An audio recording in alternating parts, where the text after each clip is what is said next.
Assalamualaikum teman-teman cerita Untungs. Hari ini cerita Untungs kedatangan Ustadz Soleh Mahmud Nasution atau lebih dikenal dengan Ustadz Solmed. Beliau pertama kali tampil di TV saat mendapatkan wasilah dari almarhum UJ, Ustadz Jeffrey Al-Bukhari.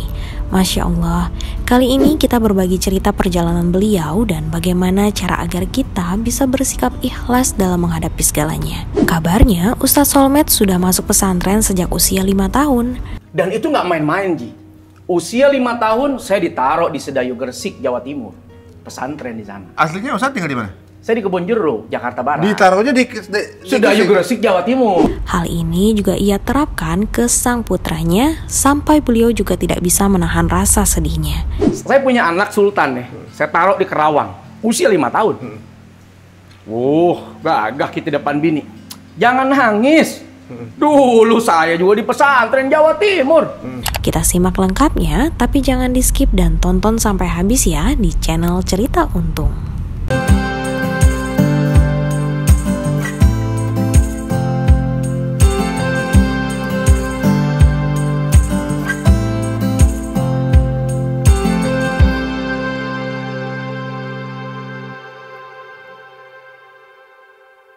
Assalamualaikum warahmatullahi wabarakatuh, teman-teman semuanya.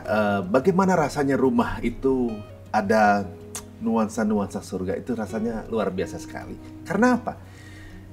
Sangat indah sekali pada saat kita di rumah, ternyata kita kedatangan tamu yang belum lama ini baru pulang dari tanah suci. Masya Allah. Masih diikuti malaikat. Ya, mudah-mudahan, ada angin-angin dari jannah yang juga mengalir ke sini, Masya Allah. Alhamdulillah, tamu kita kali ini adalah Ustadz Solmed. Assalamualaikum Ustadz. Waalaikumsalam warahmatullahi wabarakatuh. Bang Haji Ari Untung, Masya Allah, sehat selalu. Alhamdulillah. Yang mestinya Bang Haji, Pak Ustadz semua di Ustadz semua. Anda tuh lagi kepengen belajar sama Ustadz. Gimana Ustadz perjalanan dari Tanah Suci? Alhamdulillah, hampir 2 tahun lebih ya. Kita tidak menikmati indahnya Tanah Suci nih. Karena pandemi. Tapi dengan izin Allah, 2 tahun perjalanan pandemi mulai akan berakhir, mudah-mudahan jadi endemi.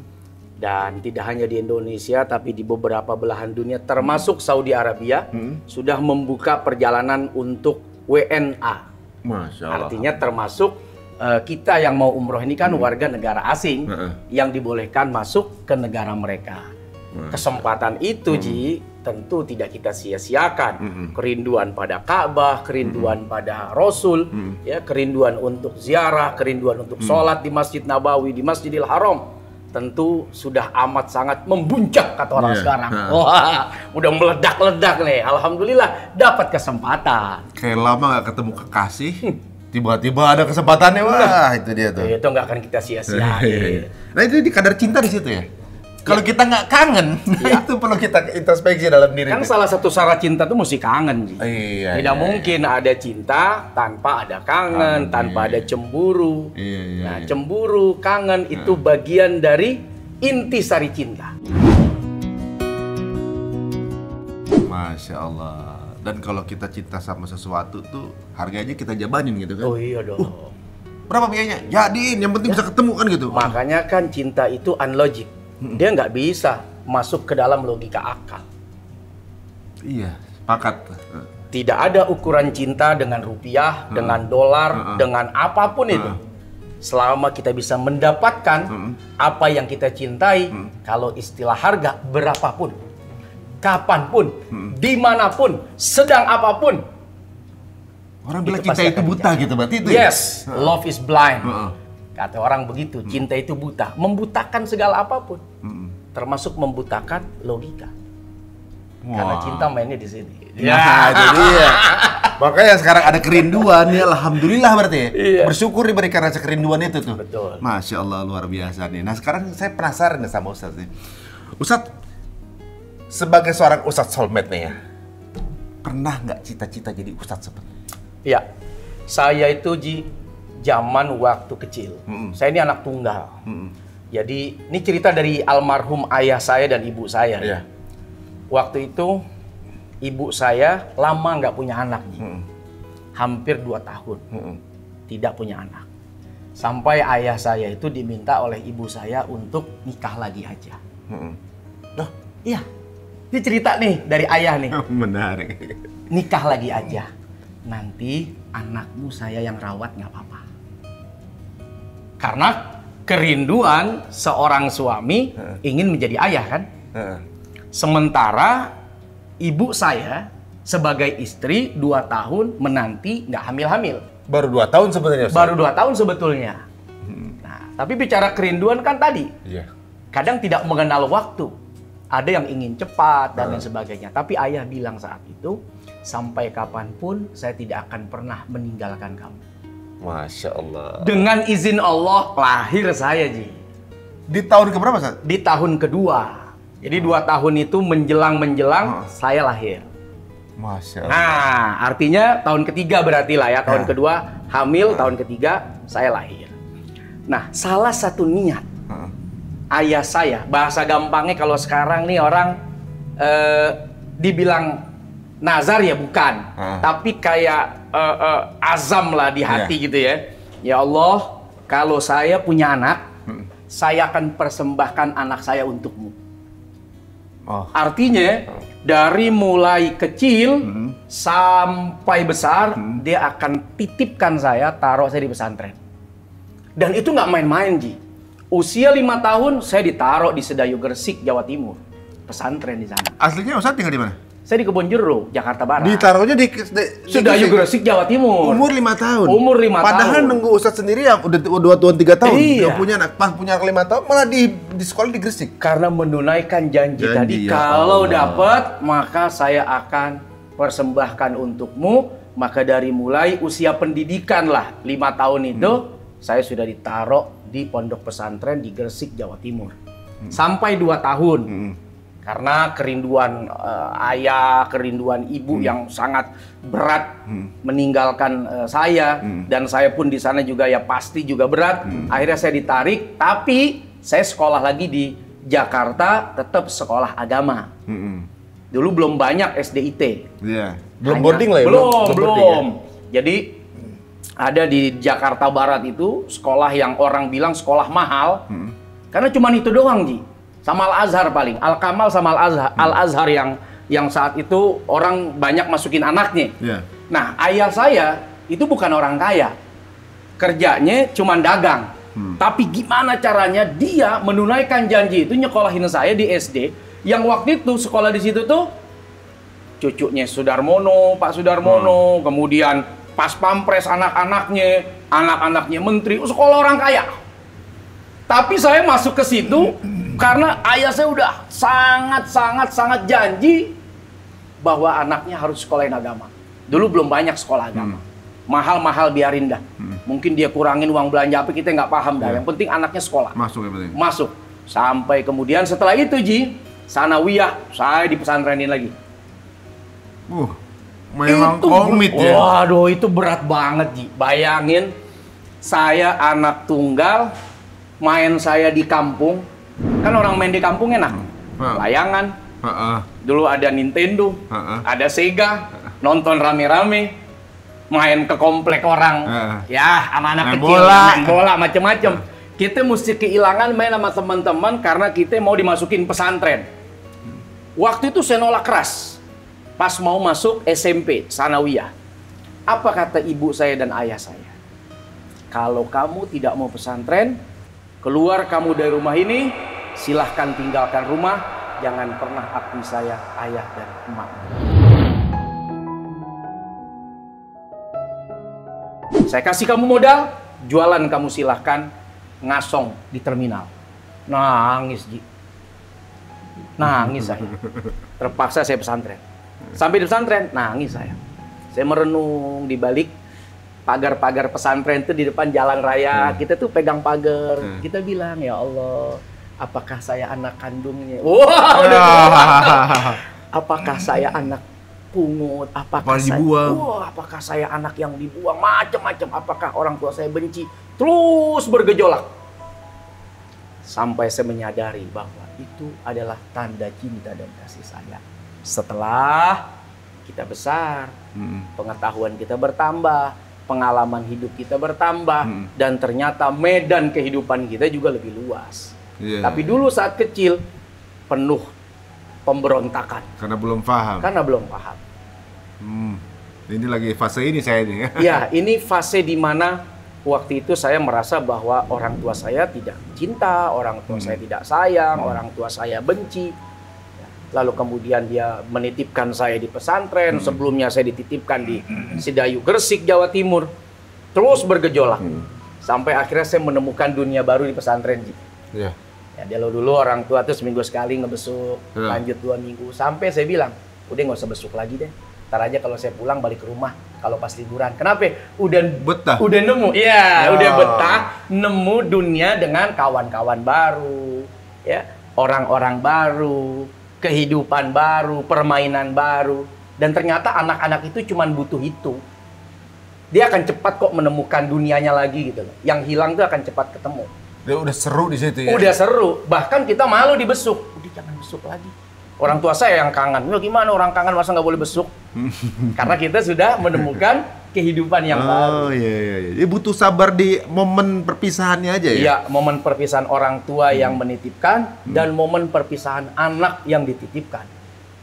Memang, waduh, itu kalau tidak kuat-kuat bisa batal tuh. Batal. Orang tuanya nggak kuat, batal. Anaknya nggak kuat, batal. Dua-duanya nggak kuat, ya lebih batal. Kadang kuat orang tua, kuat anak, kakek nggak kuat, nenek nggak kuat. Batal juga bisa tuh. Juga ya. Tapi sebenarnya keuntungannya ketika tinggal di pesantren untuk anak itu kelebihannya apa? Ya, pertama kita dilatih untuk mandiri. Ya. Dimana tanpa ada ayah, tanpa ada ibu, kita diminta buat survive atas apa yang menimpa diri lo. Kehilangan sendal, apa sikap lo? Kadang dibully, apa sikap lo? Kadang dikatain, apa sikap lo? Kadang nggak ditemenin, apa sikap lo?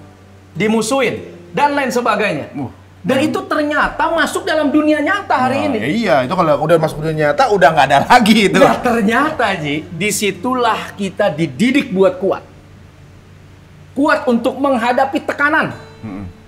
Menghadapi cacian, menghadapi bulian, menghadapi hinaan, menghadapi kesulitan, makan ngantri, Ji. Mending kalau makan ayam, tempe orek, ikan kobra. Apa itu ikan kobra? Ikan kobra tuh ikan yang sisiknya nggak dibuang. Orang ribuan, mau buang sisik capek tukang dapur. Jadi masih ada sisiknya? Ikan kobra tuh. Subhanallah, dalam kondisi, maaf ya Ji, kita ini korengan Ji. Makan di pesantren itu, kalau cuman modal 1 piring, nggak kenyang. Orang ditaker. Iya. Sementara porsi kita ada yang 1,5, ada yang 2. Patungan kita beli nampan. Ngumpul 5 orang, cemplungin semua tuh nasi. Jadi yang 1,5 bisa makan 1,5 porsi dia. Yang cuman makan setengah nggak mubazir 1 porsinya. Berbagai kalangan Ji. Susah, kaya, miskin, pejabat, rakyat biasa, anak merbot, anak tukang beca, yang dari Papua, yang dari Thailand, yang dari Sumatera, Kalimantan. Ini kan dunia nyata yang hari ini kita harus nikmati dan lewati bersama. Dan pesantren sudah mentraining itu. Jadi sebenarnya gini, di pesantren itu adalah proses pembinaan untuk menjadi orang yang ditempa. Ya, maksudnya orang dengan mental yang kuat, kondisi seperti apa, dan ini miniatur dari apa yang akan dihadapi di dunia. Tapi banyak orang tua yang mungkin merasa kalau ya mungkin ada juga mindset beberapa orang tua, anak tuh mesti dikekepin, ditimang-timang. Padahal dia nyata tuh nggak akan selembut itu sama dia kan? Ya, kalau kita mau ngikut konsep yang sebenarnya, emang tanggung jawab orang tua Ji buat ngedidik anaknya. Hu anfusakum wa ahlikum naro. Dirimu itu dapat amanah anak, kau mesti didik langsung. Tapi tidak semua orang tua bisa mendidik anak. Dengan pengetahuan agamanya yang minim, dengan waktu yang tidak dimiliki luas. Contoh lah, ada ustadz, ilmunya luas, tapi karena keliling kemana-mana, anaknya akhirnya tidak mendapatkan pelayanan langsung. Disitulah pentingnya keberadaan pesantren yang 24 hours anak kita dibimbing, anak kita dibina. Maka jangan heran, Ji. Ada pesantren gede. Ini kiai, santrinya banyak jadi ulama. Tapi buat ngedidik anaknya, dia titipin anaknya ke pesantren temennya. Iya itu, Ana dengar tuh. Sampai sultan di Turki aja anaknya ditaruh di sekolahnya, ada madrasahnya. Itu menandakan apa? Satu, tidak gampang mendidik anak. Iya, sepakat. Dua, tidak mudah menyiapkan waktu buat anak. Tiga, kadang-kadang kita benturan dengan cinta dan kasih sayang sampai mau mengatakan, awas, nggak tega. Jangan, nggak tega. Akhirnya dibolehin. Akhirnya dibolehin. Padahal itu nggak boleh. Padahal itu nggak boleh. Kita nggak punya rule. Iya. Kita selalu bernegosiasi. Tapi pesantren ada rule. Tidak ada negosiasi dalam pesantren. Anak siapapun melanggar, botakin. Anak kiai, Ji, saya punya teman kabur bareng, dibotakin. Bukan cuma dibotakin, karena dia anak kiai, disiram air, apa itu namanya, empang. Maaf ya, Ji, yang isinya tuh kalau di atasnya, di atas empang tuh Ada kapal selam. ada bebek. Bebek pada buang air, ya, itu air empang, di bawahnya lele, makanan bebek. Itu disiram, Ji. Abis dibotakin disiram tuh ke kepala teman-teman yang pada kabur. Zaman dulu, zaman sekarang jangan coba-coba, ham. Dulu pendidikan itu nguatin kita, Ji. Tapi dulu tidak ada orang tua yang marah, Ji. Dulu belum ada Instagram. Terima kasih, anak saya sudah dididik dengan baik. Termasuk bapak saya. Saya ngadu, saya dipecut, Ji. Bangun tahajud kagak bangun, kena pecut kita, bengkak. Ngadu saya ke almarhum ayah. Ayah bilang apa? Mana yang mecut kamu? Disamperin. Wah, cakep di berantem nih bapak gue nih. Begitu kan? Kita pikir kita dibelain. Asik nih berantem. Karena anak kecil dulu demen kalau bapaknya berantem. Asik nih. Sampai di sono. Ustadz, terima kasih. Kalau anak saya tidur lagi, pecut lagi yang lebih keras. Mulai hari itu, Ji, gue gak mau ngadu. Percuma gue ngadu. Jadi apa itu kita? Wah. Iya, banget. Nggak manja gitu satu jadi. Itu dia ya. Karena pada hakikatnya satu waktu kita akan berpisah dengan orang yang menjadi sandaran hidup kita. Iya. Bagaimana kalau anak kemudian harus hidup mengandalkan sandaran sementara sandarannya tidak ada? Pesantren itu mengajarkan satu waktu kamu akan berpisah dengan siapapun yang kamu cintai, yang kamu sayangi, bahkan yang mencintai dan menyayangi kamu melebihi cinta dan sayangnya kamu kepada dia. Masya Allah. Suatu saat ya itu memang pola yang ibaratnya perlu diberikan kepada setiap orang sebenarnya. Menyadarkan walaupun ke siapapun ya. Tentunya juga pasti akan berpisah. Termasuk kita hidup di dunia ini. Iya. Bersandar pada orang kaya, kalau terus kaya. Bersandar pada pejabat, kalau terus menjabat. Bersandar kepada siapapun. Satu waktu sandaran itu akan pergi. Masya Allah. Ini cuma nanya pesantren aja nih, dapat banyak kita ilmu nih teman-teman ya. Ya, mudah-mudahan yang di rumah ini ya lebih menguatkan lagi kalau masuk anak pesantren kan. Ibunya ragu gitu atau bapaknya ragu gitu. Ternyata pesantren ini memang kelihatannya ada sesuatu yang kurang nyaman. Dan kita, Ji, pas udah jadi orang tua emang berat banget, Ji. Jadi kayak ngulang sejarah orang tua kita dulu saat ngelepas kita. Saya punya anak sultan nih. Saya taruh di Kerawang. Usia 5 tahun. Gagah kita depan bini. Jangan nangis. Dulu saya juga di pesantren Jawa Timur. Nangis nih bini. Diam udah, jangan nangis, kuatin diri, kesian anak. Taruh nih, Ji. Bini udah kuat. Nyampe rumah, Ji, 3 hari saya nangis aja di kasur, Ji. Lu kenapa nangis? Gua ngelihat tempat tidur ingat anak gua. Iya, itu. Tempat makan ingat anak gua. Itu. Lu kenapa tadi nggak nangis? Gua nggak sanggup nangis depan dia. Di luar tidak dipandang anak. Rapuh gitu, Ji. Nangis aneh. Bini udah kuat, kita nangis. Ya Allah, kangen sih. Tapi jadi punya alasan untuk nangis ketika malam ya Sat ya? Jadi punya Aduh. alasan gitu. Jadi punya alasan. Nggak Itu bisa dibesuk kecuali sebulan sekali. Aduh. Bayangin, anak masih 5 tahun, Ji. Waktu itu ada juga gitu. Jadi ada momen di mana kita sojaim. pas lihat kamar. Si bini bilang gini, kok kamu jadi begitu? Jadi ngapain baper? Katanya kuat.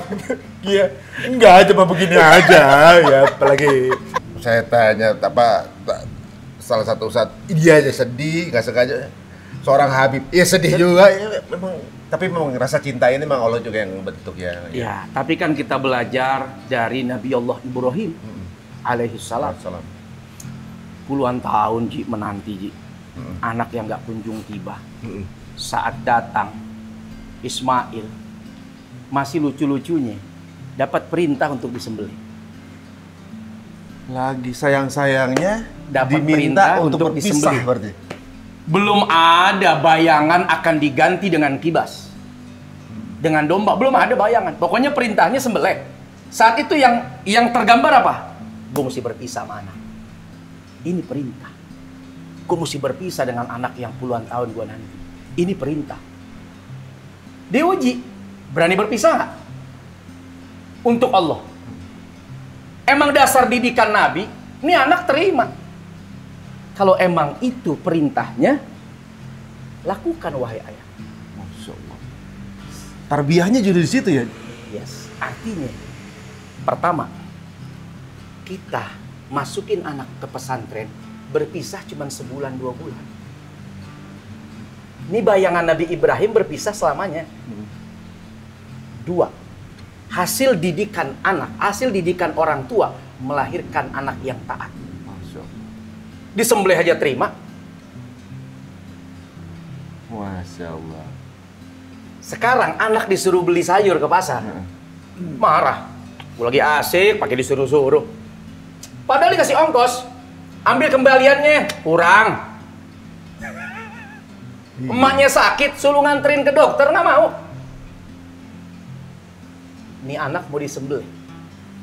Dia terima dirinya untuk ditempelkan pisau yang tajam ke lehernya.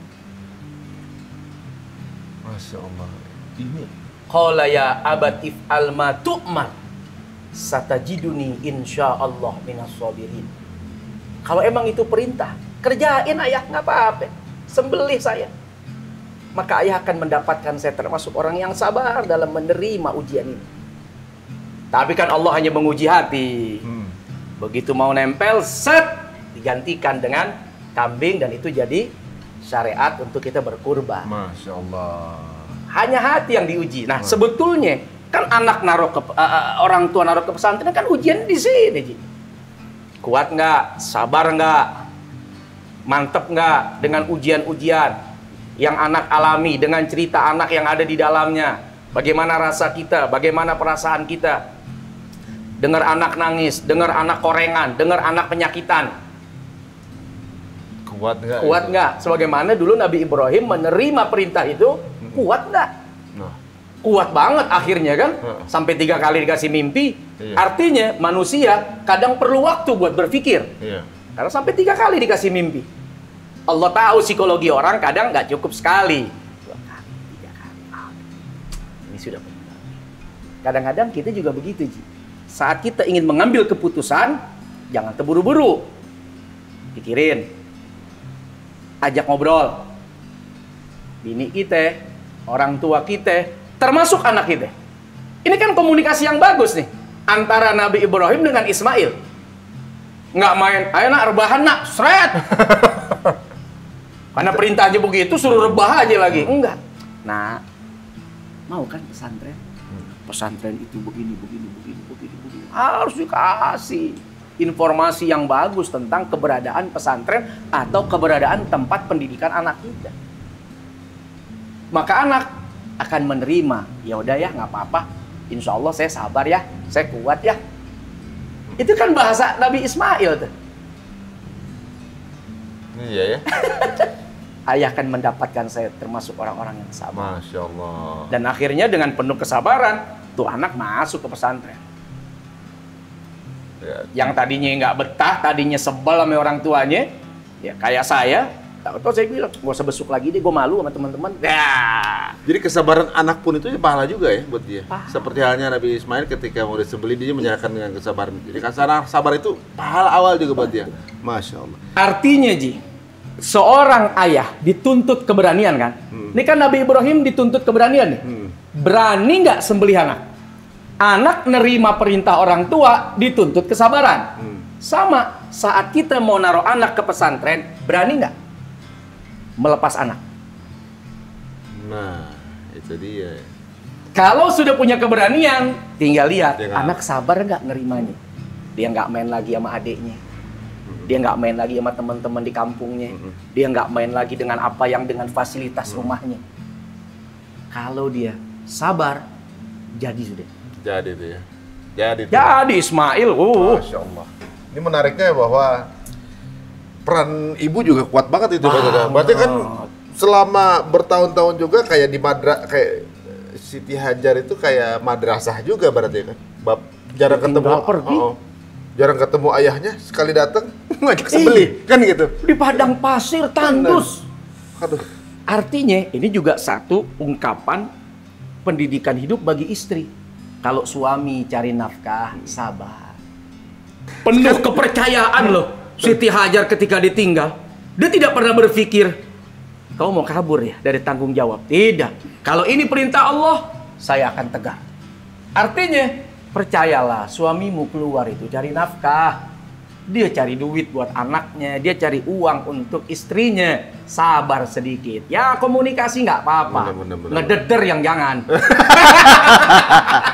Jadi intinya, para istri percayalah suaminya. Nah suami, jadilah orang yang patut untuk percaya. Sepakat tuh, aduh Masya Allah. Ustaz, itu sudah ada proyeksi menjadi seorang mubalik atau? Nah, bapak saya tuh nggak pernah punya cita-cita saya jadi ustadz. Dia cuma kepengen waktu mondokin saya, salah satu petuah yang saya dengar, kenapa dia harus memaksa saya ke pesantren, selain tadi dia pernah berazam, yang kedua dia bilang, saya hanya ingin kamu jadi anak berbakti. Tidak ada kebahagiaan saya, kecuali kamu berbakti kepada ayah dan emak. Cuman itu. Artinya, ayah emak saya sadar, bahwa pendidikan agama lah yang bisa membuat anak tahu bakti dan balas budi kepada orang tua. Nggak ada cita-cita dia jadi kaya, jadi ustadz, jadi kiai, nggak ada. Bakti saja sudah. Masya Allah. Emang birrul walidain cuma ada di Islam. Cuman ada di kita. Akhirnya di pesantren itulah saya menemukan dunia baru, ada namanya muhadharah kan. Muhadharah itu kan latihan ceramah. Nah, di situ baru ada ketertarikan. Di situ akhirnya saya tertarik untuk latihan ceramah. Tahu nggak awalnya kenapa saya berceramah? Kenapa tuh? Saya pengen jadi presiden, Ji. Oh, awalnya cita-citanya. Cita-cita zaman dulu. Harus punya public speaking ya. Anak kalau ditanya 3, presiden, polisi, tentara, cuman itu cita-citanya udah. Saya tuh pengen banget jadi presiden. Nah, Kiai Nur Iskandar almarhum itu bilang di salah satu wejangannya pada santri, kalau kalian ingin jadi orang-orang yang sukses, pejabatkah, orang kayakah, apa saja disebutin oleh beliau, harus pandai berbicara di hadapan khalayak. Karena percuma ilmu banyak kalau tidak tersampaikan, tapi manfaat ilmu sedikit kalau itu bisa tersampaikan. Kita ada muhadharah. Wah, di situ saya masuk, Ji. Baru ketemu dunianya di situ. Iya, dunia waktu itu kepengen, gue mesti jadi presiden nih. Gue mau latihan pidato nih. Bukan jadi ustadz. Tapi sekali lagi, ya dunia itu penuh dengan lika-liku. Dari situ, Ji, pesantren lihat, kan dia nggak tahu cita-cita saya. Kan di hati saya itu. Ini utusan bagus nih, taruh di Istiqlal. Bertandinglah saya dengan seluruh santri, para penceramah dari pesantren-pesantren di Indonesia. Dilombakan, Ustaz? Dilombakan, di Istiqlal. Oh, jadi ketika di pesantren udah kelihatan bakat Ustaz, kemudian menjadi perwakilan? Yes. Waktu itu, saya nggak berpikir menang, Ji. Ya kita ngelihat lawan-lawan kita nggak tahu di acara pidatonya. Yang saya tahu cuman ini perintah, saya mau khidmat, ngabdi, terserah menang kalah bukan urusan saya, tapi khidmat saya ini yang wajib. Menang, Ji. Itu dia kalau tanpa beban ya, nothing tulus malah jadi nggak ada ini kan? Nggak ada beban, kalah menang kan bodo amat. Yang penting gue khidmat ikut apa yang diperintah. Ada ustadz barengan kayak sekarang ada? Karena waktu itu masih mondok, lupa saya. Ketika itu apa masih ada atau jangan-jangan kita pernah satu panggung sekarang udah nggak tahu ya. Tahun berapa tuh? 2000 atau 2001 seingat saya sih. Oh begitu. Perwakilan aliyah waktu itu. Menang di Istiqlal. Menang di Istiqlal. Dulu belum ada lomba-lomba DAI TV belum ada ya. Tapi lomba-lomba kayak baca kitab kuning itu kan selalu ada, baca Quran termasuk ceramah itu kan ada dari pesantren dengan pesantren-pesantren se-Indonesia yang mewakili santri-santri. Nah, ketika sudah akhirnya menempatkan kayaknya menjadi ustadz ini kayak sesuatu yang mungkin di sini pasti itu belum belum. Sejak kapan Ustaz akhirnya? Jadi karena waktu itu saya menang. Kan yang nonton banyak nih, Ji. Ya bisa jadi panitia kan nonton juga. Iya benar-benar. Dari masjid mana, dari pesantren mana, dari majelis mana di Istiqlal. Disitulah saya diminta ngisi ceramah. Oh. Nggak punya konsep saya dulu ceramah tuh. Artinya saya nggak bisa mengkonsep langsung. Saya bikin catatan Ji kalau tiap mau ceramah tuh 5 lembar kertas apa yang HPS ya. Saya catat 5 lembar, saya tulis yang saya mau ceramah. Saya kantongin, Ji. Ntar saya pura-pura buang air kecil. Di kamar mandi saya baca. Begitu mau tampil saya baca. Oh, nih gue ceramah ini. Pak Ustadz udah selesai belum? Nggak, gue baca dulu 5-6 lembar. Baru saya ceramah. Oh, awalnya. Oh, sampai yang berpikir gue bakal jadi ustadz, bakal jadi penceramah. Orang mau jadi presiden. Tapi kemudian terpaksa dengan keadaan, ya kita mesti nulis. Mau nggak mau jadi ilmunya makin banyak. Iya, nulis. Abis itu kita kantongin lagi. Ingat-ingat, pertama poinnya ini, 2 poinnya ini, 3 poin, 5 poinnya terus. Jadi saya tuh waktu itu, Ji, kalau ada orang yang warawiri, saya tuh ngacoin konsen saya ini. Kelabahkan saya. Kenapa? Karena konsepnya masih kebayang pertama, kedua, ketiga masih dihafal gitu. Masih dihafal. Tapi ya sekali lagi jam terbang akhirnya dan waktu membuat kita terbiasa dengan keadaan. Masya Allah. Ya, jadi ternyata saya pikir dunia MC aja gitu. Gitu ya. Pertama kalinya sih, wah, atas saya salah nih, yang sini apa, gitu kan. Ini urutannya tak kalah, nyebut namanya salah gitu. Ternyata sebagai ustadz juga begitu ya. Bahkan saya punya latihan khusus dulu, Ji. Waktu mau lomba, saya yang bebek tadi tuh, saya ke kandang bebek jam 12 malam saat orang tidur, saya pidato di depan. Kandang bebek. Gak ada yang lihat ya? Gak ada yang lihat. Saya cuman kepengen ngelatih. Ya kan, gue ngomong terus dah, lo mau ngomong apa kayak wak terus melatih konsen. Sebenarnya itu salah satu konsep public speaking sebenarnya itu. Iya, membiasakan sesuatu yang nggak nyaman di kita kalau di depan publik ya. Masya Allah. Penyanyi, liriknya itu aja. Iya. Walaupun memang berat menyanyi di depan publik. Kalau lupa, suruh aja. Iya. Penonton, dia nyambung tuh. Penceramah lupa, mau nyuruh apa ke penonton? Iya, benar. Maka penceramah itu punya trik kalau dia lupa. Apa tuh? Bo, lagi mikir, Bo ngomong apa tadi? Itu, ya Allah. Bu, saudara-saudara yang dirahmati Allah Subhanahu wa Ta'ala. Agak dipanjangin dikit. Sambil mikir, masih lupa. Bo, sehat. Pak, diem aja. Aku lagi nyari tuh, Ji. Ada yang memang itu sebagai jeda intro agar tidak bosan. Ya. Ada intronya lah dikit kayak nyanyi kan. Ada refnya. Tapi di sisi lain itu juga jadi trik kalau kita lupa sesuatu. Masya Allah. Udah jam berapa nih? Iya. Itu lagi lupa tuh. Iya. Udah lama nih. Iya. Udah bingung sih sebetulnya ngomong apa. Iya. Waduh, itu sebenarnya saya juga baru tahu itu. Saya pikir kan ibaratnya ya apa namanya kalau kita lihat para ustadz itu kan kalau kita lihat selalu tenang. Ini di belakang tegang juga, San. Oh, tegang. Lihat banyak ustadz yang juga mungkin ya tadi, Ji. Menguasai lapangan itu bagaimana caranya orang tidak tahu nervousnya kita. Maka ada banyak cara. Iya. Bercanda dengan jamaah. Iya.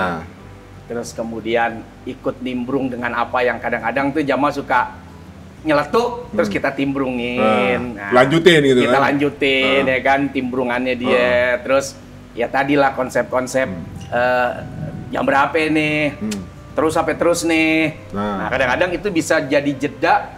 Satu buat bikin orang tidak bosan, yang kedua tadi jeda buat mikir apa lagi. Wah, ini sebenarnya pelajaran public speaking juga teman-teman semua nih. Ini ada insight ya, bahwa ternyata sebenarnya memang di depan mimbar juga ustadz juga manusia, gitu. Ini masya Allah. Nah, keluarga gimana, Ustadz? Ayah ngeliat ustadz akhirnya lebih daripada target yang dia patok gitu. Waktu awalnya kan kepengen cuma berbakti. Bakti aja udah.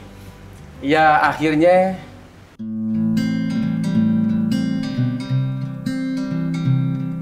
setelah mungkin ya dalam tanda kutip saya menemukan jalan yang baru.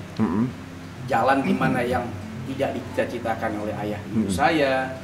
Jalan yang juga saya tidak bercita-cita untuk itu.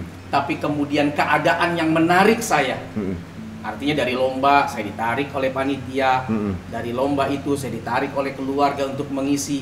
Sampai kemudian satu wilayah terus mengundang. Sampai akhirnya kemudian kita dilirik oleh TV. Nah tentu itu sesuatu yang kadang tidak kita rencanakan. Tapi keadaan yang kemudian menciptakan kita menjadi seseorang, ya takdirnya memang begitu. Ya tentu ayah, emak saya ikut senang, ikut bahagia. Kalau saat itu dia bakti kepada saya bakti kepada dirinya saja dia sudah bahagia, apalagi kemudian saya bisa banyak memberikan manfaat pada orang lain. Masya Allah. Tentu kebahagiaan itu amat sangat dirasakan oleh orang tua. Ketika pertama kali di TV tahun berapa, Ustadz? Seingat saya 2010 saya diajak sama almarhum Uje tuh. Oh, Uje. Ya identik emang antum dulu sama Uje dulu. Iya, kan dulu saya berteman sama beliau. Jadi saya ini sudah istilahnya gini, ustadz panggung lah. Saya ustadz panggung, beliau ustadz TV kan. Kadang kita ketemu di satu tempat. Saya duluan, beliau kedua. Nah, saat itu beliau datang di pertengahan saya ceramah, kemudian kita kenalan, kita ketemu. Saat itu kita tukeran nomor telepon, nyambung nih, jadi temen dah deket. Terus sampai akhirnya beliau ada program kan di salah stasiun TV yang live, gitu ya. TV One lah kalau kita mau sebut, Damai Indonesiaku. Nah di situ kadang beberapa ustadz ditampilkan. Nah saya karena udah berteman sama almarhum Uje, saya diajak. Aduh, saya kagak bisa nih, Ustadz, ngomong di TV, depan kamera. Takut. Nggak usah saya dah, saya udah nolak tuh.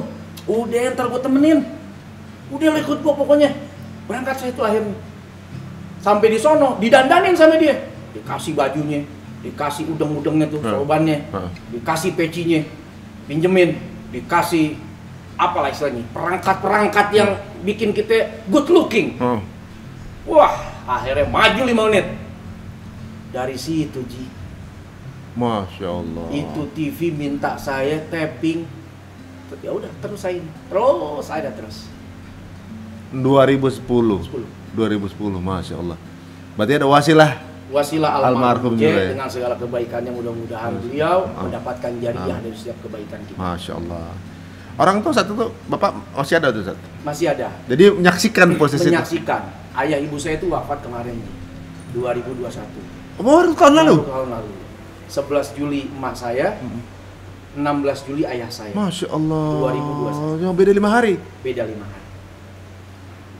Sakitnya bareng atau bagaimana? Ibu saya udah sakit duluan karena cuci darah kan. Terus kemudian dicek katanya COVID. Nah nggak lama kemudian ayah menyusul ke rumah sakit. Ya udah, mereka wafat semua di rumah sakit. Ibu saya wafat lebih dulu, baru kemudian disusul ayah saya 5 hari kemudian. Itu cinta sejati banget itu, Masya Allah. Ayah saya nggak tahu kalau ibu saya wafat, Karena ayah saya sudah ventilator. Pada saat ibu wafat, ayah nggak tahu. Ibu juga nggak tahu, mak nggak tahu juga kalau ayah wafat, karena taunya mak ayah di rumah sakit yang sama.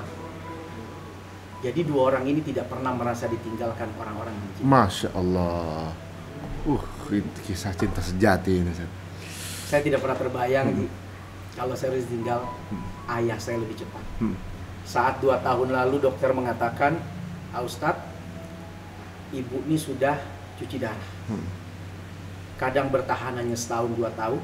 Bahkan kalau memang mujizat kata dokter, ya bisa 5 tahun, 7 tahun.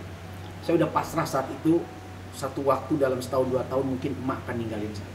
Tapi tidak dengan ayah. Karena ayah saat itu memang sehat-sehat saja. Kaget. Ternyata ayah harus pergi bersamaan. Tidak lama dari emak. Remuk hati saya sih. Hancur. Saya selama 2 tahun COVID itu menemani mereka. Tapi di sisi lain saya bahagia. Karena saya dikasih kesempatan memandikan, menyuapi, memberikan obat, mengantar ke rumah sakit. Waktu yang tidak pernah saya dapatkan saat mungkin saya waktu sibuk-sibuknya dakwah. Satu rumah kami. Tapi pertemuan intens mungkin tidak banyak. Tapi saat COVID, pertemuan itu begitu dekat dan ternyata begitu cepat. Lagi sayang-sayangnya. Lagi sayang-sayangnya pergi. Kita ditinggalkan oleh orang yang kita cinta. Masya Allah. Wah. Mudah-mudahan husnul khotimah. Amin, amin. Momen yang qadarullah, ya Allah memang sepertinya mengatur momen tersebut untuk Ustadz. Ya mungkin quality time belakangan agak kurang, katanya diberikan last minute kita dikasih waktu hampir 2 tahun untuk menebus apa yang mungkin selama ini kita tidak lakukan. Memanjakan, nyuapin. Saya sampai bilang sama mak saya, mak makan ya mak. Nggak mau, maunya disuapin sama Ucok. Saya kan orang Medan, Nasution. Ih mak, maunya disuapin sama Brondong. Makan, suapin, ambil nasinya, dikasih minum. Mak mau ganti pakaian, ayo. Mak mau mandi dulu, ayo. Ya Allah, ayah pun demikian. Saya siapin vitaminnya, saya siapin makanannya. Dan saat itu saya mengantarkan dia dalam keadaan COVID. Saya tidak memakai APD, Ji. Karena saya takut menggores hati dan perasaannya. Saya tahu resikonya berat. COVID dengan segala resiko penularannya. Tapi saya lebih takut kalau ayah ibu saya tergores. Orang menyarankan pakai ambulan, tidak. Saya antarkan sendiri dengan tangan saya lewat mobil yang saya gunakan. Saya nyetirin. Saya tahu resikonya berat. Saya pikir ada anak, saya pikir ada istri. Tapi kalau dia merasa bahwa anaknya membenci dengan memakai pakaian yang berbeda, buat saya lebih menakutkan ketimbang harus mati meregang nyawa saat itu.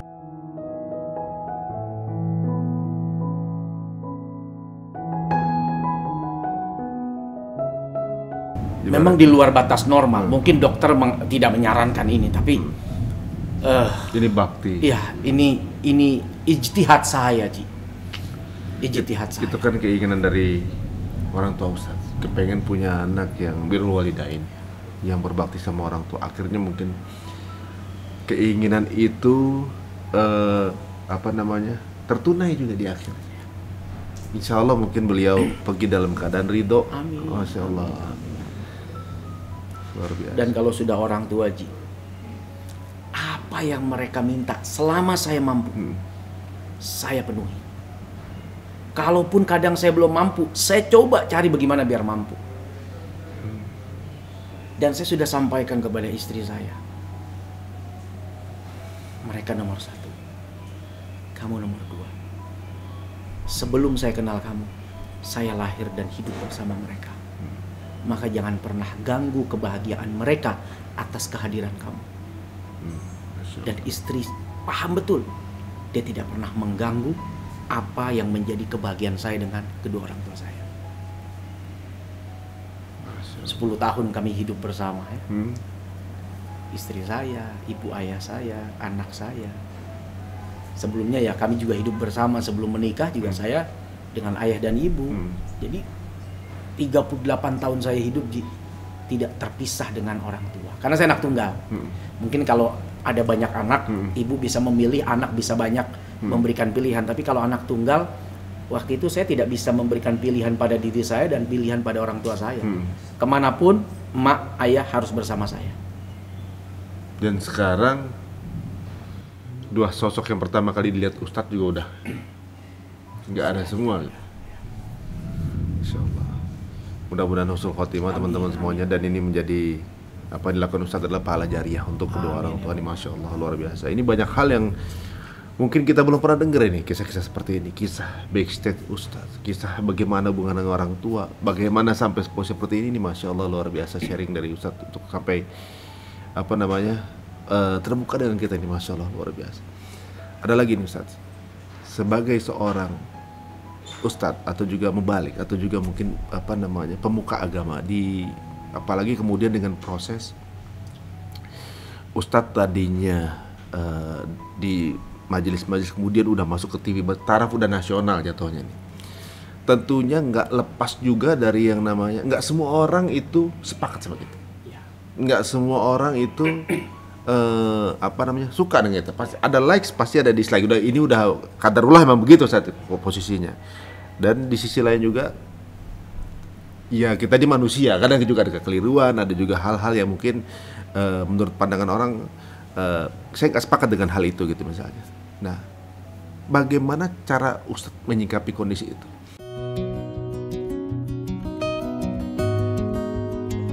Jauh sebelum kita pendahulu-pendahulu kita pernah merasakannya.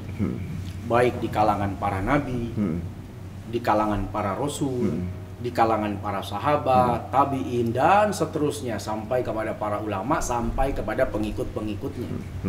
Itu nggak akan lepas. Bahkan di zaman Nabi Adam, saat sendiri saja, udah dibully oleh iblis. Iya. Manusia yang pertama ada di bumi aja dibully juga. Dibully oleh iblis. Lagi di surga dibully oleh iblis. Pas momen gimana tuh membully? Saat semua diperintah sujud, illa iblis, kecuali iblis yang nggak mau. Ana khairum minhu, khalaqtani min nar wa khalaqtahu min tin. Bagaimana saya mesti hormat sama dia? Selain saya senior, saya lebih baik. Ibadahnya kan lebih dulu. Saya dari api, ini dari tanah. Itu kan ngenyek, Ji. Kalau bahasa sekarang, siapa lu? Lu anak baru kali. Ilmu lu nggak ada apa-apanya soal ibadah. Gue duluan dicipta. Masa gue mesti hormat sama lu? Bulian nggak tuh? Iya. Keren tuh. Ini keren tuh. Ini ungkapan ini keren tuh. Jadi ibaratnya tinggal pilih A atau B. Kita hidup mau jadi pembuli atau kita jadi berusaha menjadi orang yang benar gitu. Ya kan itu. Jadi kalau ada istilah di dunia dibully, belum nyampe dunia, di surga udah di pembulian. Masya Allah. Saat Nabi Adam dicipta, iblis ada di sana, malaikat ada di sana, semua sujud hormat kepada Nabi Adam kecuali iblis. Lalu dia bully Nabi Adam dengan menyebut status dirinya. Saya lebih baik. Lebih baik itu kan bisa karena senior, bisa karena ibadah kualitas yang lebih dahulu, ngerasa lebih berilmu, ngerasa lebih hebat, ngerasa bener, lebih abid, ngerasa lebih benar. Tiba-tiba gue mesti, lu siapa? Ya kalau bahasa sekarang ya. Siapa dia? Itu kan bulian. Iya ya. Ngenyek. Dicengin Nabi Adam. Jadi nggak usah kita. Semua juga ini jalur yang sering dibully. Nabi Adam. Sampai ke penerus-penerus anak cucunya. Jangan tanya kalau sudah nabi-nabi dan rasul. Gak ada satu nabi pun yang hidup tanpa dibully berarti. Oh, tidak ada. Semua dibully. Nabi Nuh dibully. Bagaimana kapalnya dibangun di atas gunung. Naik tuh orang, maaf ya, dia buang kotoran tuh. Pada di atas kapal Nabi Nuh saat Nabi Nuh membangun. Sedih hatinya banget. Punya Allah yang maha segalanya, bersabar untuk tidak minta dihancurkan umatnya. Kita kalau dekat sama orang, Ji, oi, habisin. Iya. Sakit hati gue. Tapi kalau gini zolimin kan kata doanya langsung cash nih. Nah, Kita macam langsung aja. oh, itu nggak ada ampun. Pasti kan begitu, tapi enggak beliau. Tapi tidak. Sampai akhirnya Allah melihat emang nih umat udah kagak lagi bisa diajak kompromi, dan Nabi Nuh udah sampai di titik waktunya harus meninggalkan. Selamat orang yang berada di kapal. Bahkan anaknya sendiri Kan'an tidak ikut ke dalam barisan itu. Anaknya sendiri bisa nggak percaya dengan bapaknya ya. Maka ada istilah Titanic yang dibangun ribuan orang tidak mampu menyelamatkan apa yang ada di dalamnya. Tapi kapal Nabi Nuh yang dibangun oleh satu orang mampu menyelamatkan apa yang ada di dalamnya.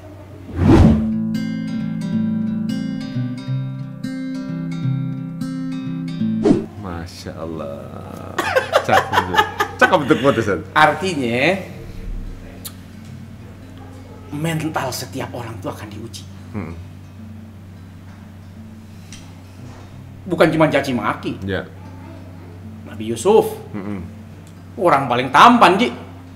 Ya di situ Nabi paling tampan. diuji di daerah ketampanan juga. Diujinya dengan ketampanannya. Bahkan istri Al-Aziz, raja, masuk diam-diam. Ingin melakukan hal yang tidak senonoh. Hampir saja, ini manusia, hampir saja Nabi Yusuf itu melakukan. Sempat terpancing. Sempat terpancing. Tapi karena rahmatnya Allah, terpalingkan rasa itu. Kabur, ditarik. Itu yang jadi bukti bahwa bukan Yusuf yang mengejar, tapi istri raja ini yang kepengen banget sama Yusuf. Sobek baju belakangnya. Begitu buka pintu, di depan ada suaminya. Di penjara Nabi Yusuf. As-sijnu ahabbu ilayya. Penjara lebih aku sukai daripada aku harus melayani. Dan kuterima fitnahan ini. Sampai sekian lama baru terbukti Nabi Yusuf tidak melakukan seperti yang dituduhkan.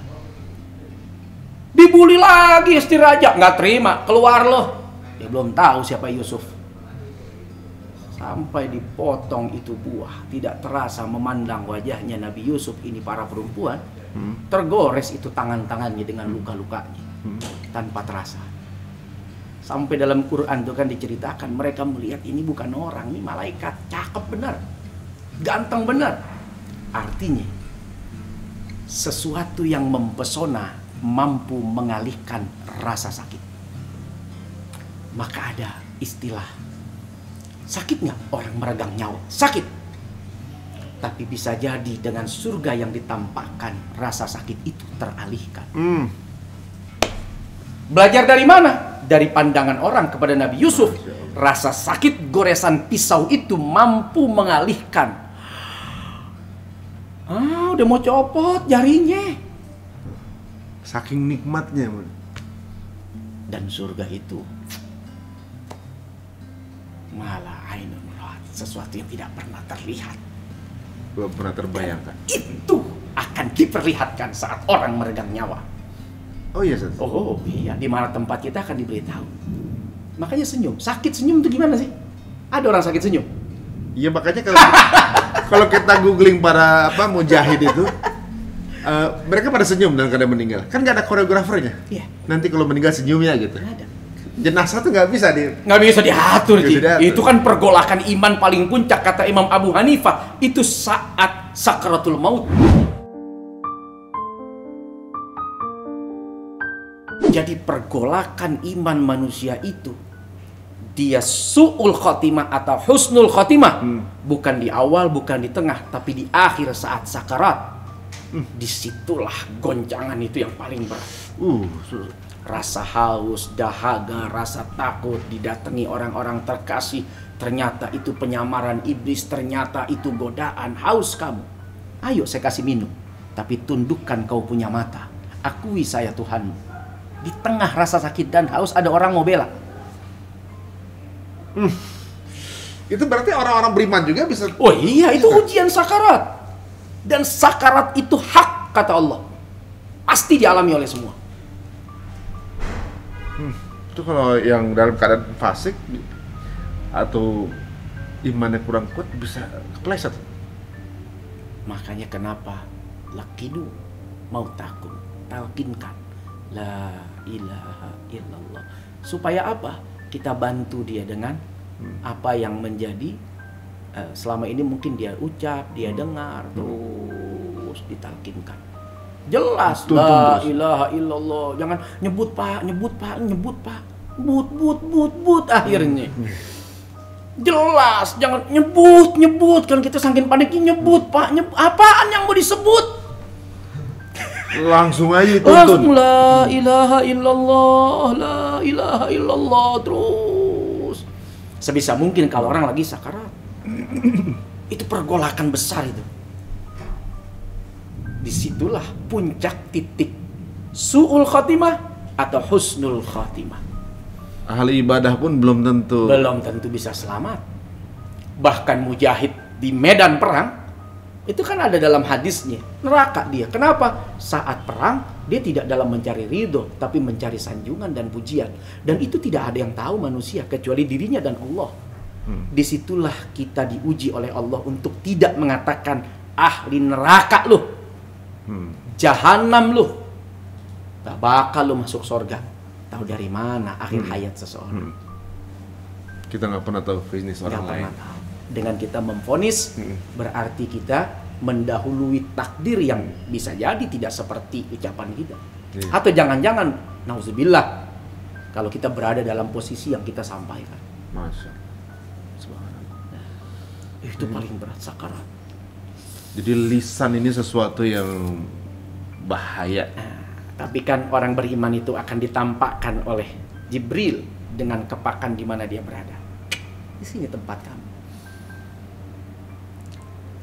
Lihat Nabi Yusuf aja orang tidak merasakan sakit dan bisa tersenyum.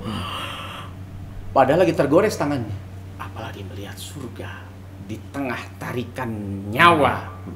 Dia bisa saja tersenyum karena dia diinformasikan di mana dia berada. Tadi bagaimana sikap kita?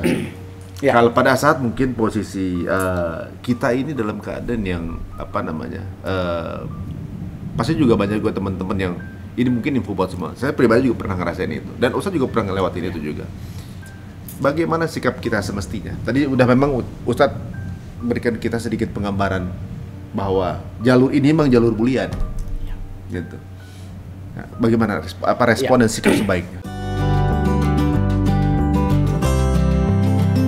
Pertama tadi kita sudah belajar bahwa kita ini bukan yang pertama. Pendahulu kita bahkan manusia pertama pernah mengalami itu. Jadi hiburan buat kita. Satu, bahwa kita tidak pertama. Dua, kita menyadari bahwa kita memang bukan siapa-siapa. Terlalu banyak dosa dan aib yang ditutup. Sehingga dalam istilah gampangnya ya nggak perlu terlalu dibawa baper. Kita emang sering bikin salah juga. Kalau kita melihat ungkapan Imam Syafi'i, siapalah saya, kata Imam Syafi'i, ketika orang memfitnah saya. Rasulullah yang akhlaknya dipuji oleh Allah. Wa innaka la'ala khuluqin azim. Kurang banyak apa bulian kepada beliau. Allah yang maha segalanya, memiliki segalanya, menciptakan segalanya, difitnah kalau Allah punya anak. Itu kata Imam Syafi'i.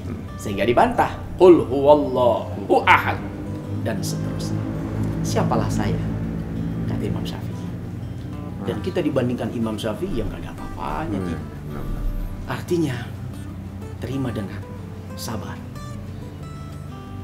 Terima dengan sabar. Kalau mau bicara pahala, jangan-jangan bulian itu yang mengantarkan kita ke surga. Masya Allah. Siapa yang jamin sholat ente diterima? Belum tentu.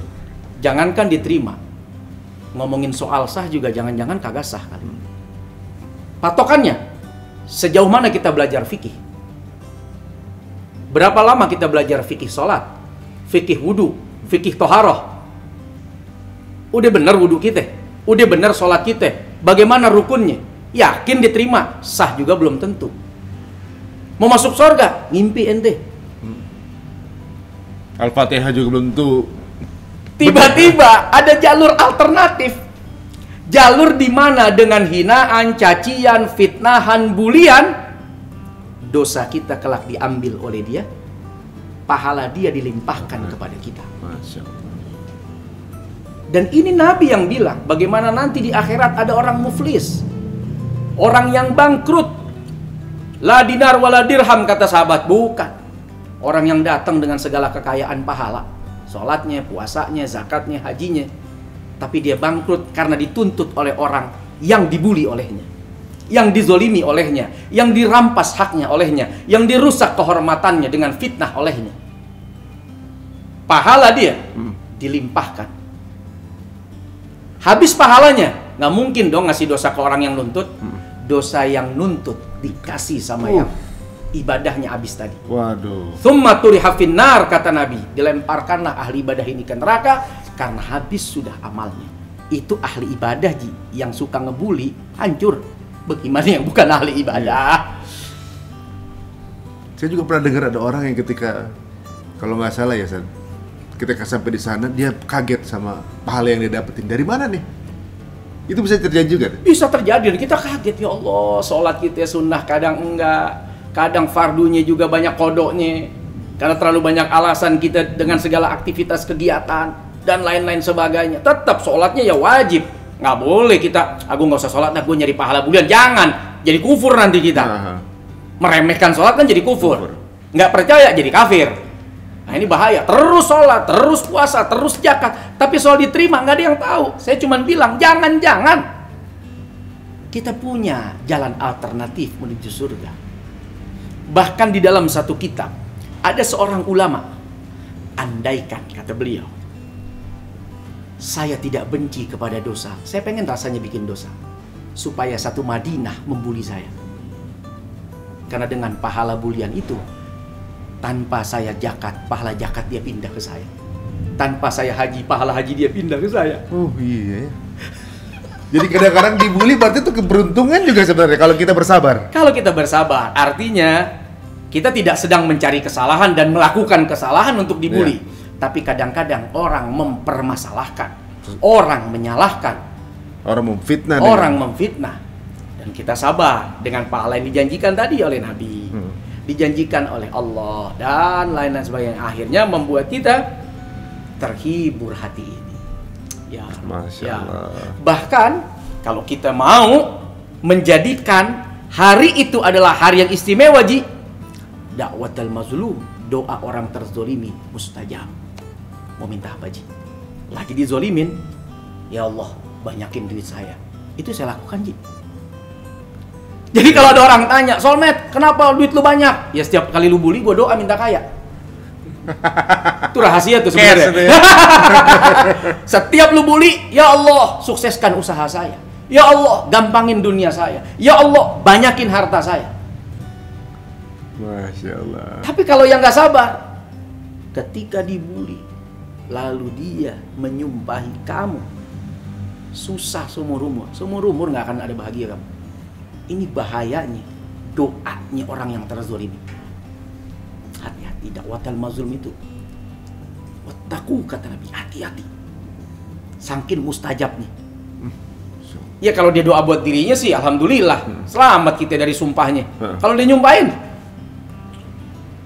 kan Allah nggak suka ucapan kotor. Quran bilang, kecuali buat orang yang terzolimi.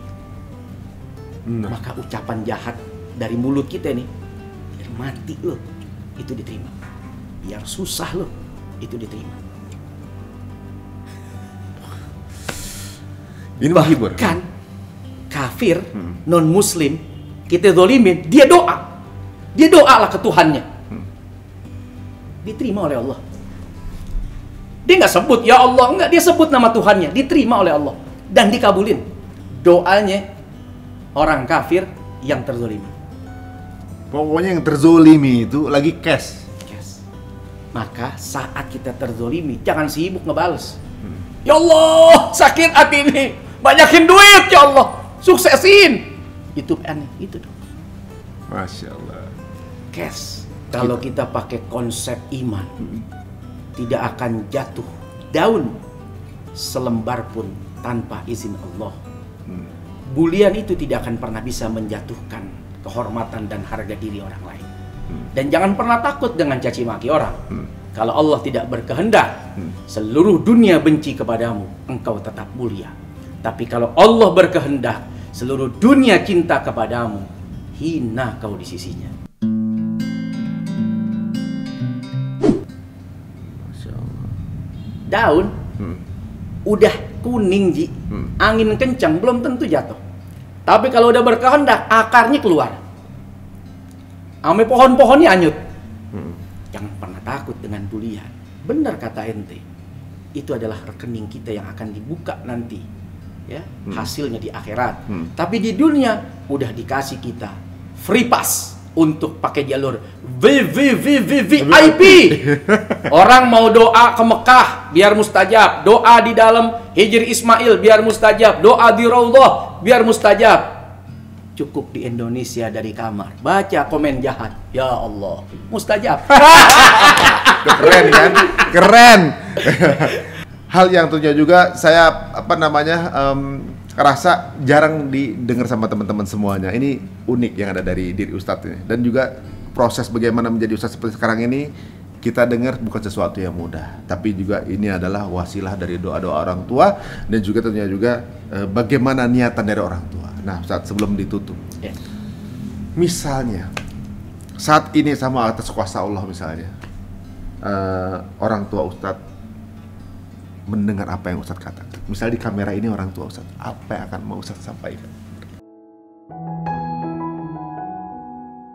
Saya yakin bahwa orang yang wafat itu dia tidak wafat, tapi dia hidup di sisi Allah Subhanahu wa Ta'ala. Dan orang yang wafat itu sesungguhnya dia melihat keadaan anak cucunya dan keluarganya, seperti orang yang sedang berada dalam cermin One Direction. Ya. Yang kita satu arah. Bisa lihat, tapi dia bisa melihat kita. Ya. Tapi tidak bisa kita berkomunikasi, tapi dia tahu. Maka saya ingin menyampaikan pada ayah, pada emak, terima kasih atas segala kebaikan, perjuangan, pengorbanan, tetesan keringat, darah, air mata, lelah, capek yang ayah, emak rasakan untuk saya, sehingga saya bisa berada seperti saat ini. Fajazakumullah ahsanal jaza. Semoga Allah balas semua kebaikan itu dengan balasan yang sangat istimewa. Semoga kebaikan saya, istri saya, anak-anak saya, cucu-cucu emak dan ayah menjadi amal jariah yang dialirkan oleh Allah kepada emak dan ayah. Semoga emak dan ayah kuburnya dijadikan raudhah min riyadil jannah, ditempatkan bersama dengan orang-orang yang diberikan nikmat, para nabi, para rasul, para syuhada, para sholihin, para sahabat, ulamaul amilin. Mudah-mudahan emak dan ayah berkumpul dan berjumpa dengan Nabi Muhammad SAW, orang yang setiap hari selalu disebut dalam kehidupan. Terima kasih emak, terima kasih ayah. Semoga kebaikan ayah dan emak mampu kami teruskan dan kami lanjutkan. Amin ya rabbal alamin. Masya Allah, amin ya rabbal alamin. Mudah-mudahan yang menyaksikan juga teman-teman semuanya yang sudah ditinggal dengan orang tua mendapatkan juga dijabah juga doa-doanya pada orang tuanya dan diberikan kehidupan yang luar biasa di jalan Allah tentunya. Dan terima kasih waktunya datang ke sini. Masya Allah, banyak sekali hikmah dan ilmu yang kita dapatin hari ini dengan cara yang santai, dengan cara yang Masya Allah manusiawi gitu. Kita juga kadang bikin salah dan tahu bagaimana cara merespon yang terbaik. Kita tutup dengan Assalamualaikum warahmatullahi wabarakatuh. Waalaikumsalam.